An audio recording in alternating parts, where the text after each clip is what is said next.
যাই হোক, আজকে আমি একা আছি তাই ডবল ডিমের ভুজিয়া দিয়ে কিছুই না, এর মধ্যে পেঁয়াজও দিয়ে নিয়েছি, অনলি লঙ্কা আর একটু লবণ দিয়ে ডবল ডিমের ভুজিয়া করেছি। গরম গরম ভাতের সাথে খেয়ে নেবো। ডিমটাকে নামিয়ে নিয়েছি, এবার এটাকে নিয়ে চলে যাব খাবারের ওখানে, ভাতটা বেড়ে নেবো ব্যাস। তো এখানে ভাত আর ডিমের ভুজিয়া নিয়ে নিয়েছি। তোমরা কারা কারা এরকম শুধু ডিমের অমলেট বা ডিমের ভুজিয়া দিয়ে ভাত খেতে ভালোবাসো আমাকে কিন্তু কমেন্টে অবশ্যই জানাতে পারো। আমার তো ভীষণ ভালো লাগে খেতে, তো সেই জন্য আমি তো আজকে এটাই আনন্দ উপভোগ করবো, যেহেতু বাড়িতে একা আছি তাই জন্য আমি আমার জন্য আর কোনো রকম কিছু রান্না করিনি। হ্যাঁ, কালকে ডাল ঠাল রয়েছে, সেগুলো আর খেতে ইচ্ছে করছে না, ভাবলাম দুটো অমলেট করে নিই। তো অমলেট করার জন্য পেঁয়াজ কাটতে দেরি হয়ে যাবে বলে, অনেক দেরি হয়ে গেছে, তাই পেঁয়াজ কাটতে দেরি হয়ে যাবে বলে আর অমলেটও করলাম না, ওই জন্য ডিমের ভুজিয়া করে নিলাম। এর মধ্যে লঙ্কা আর লবণ দিয়েছি, ব্যাস আর কিছু দিইনি, দিয়ে দুটো ডিমের ভুজিয়া করে নিলাম। এবার এটা দিয়ে আজকে লাঞ্চ ঝপাঝপ খেয়ে নেব।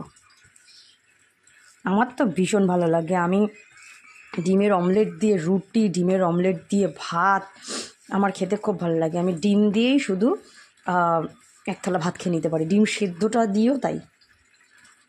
তো তোমরা আমাকে বলো তোমরা কারা কারা এরকম খেতে পছন্দ করো। দেখা হবে আবার কোনো ভিডিওতে, ততক্ষণ টাটা বাই।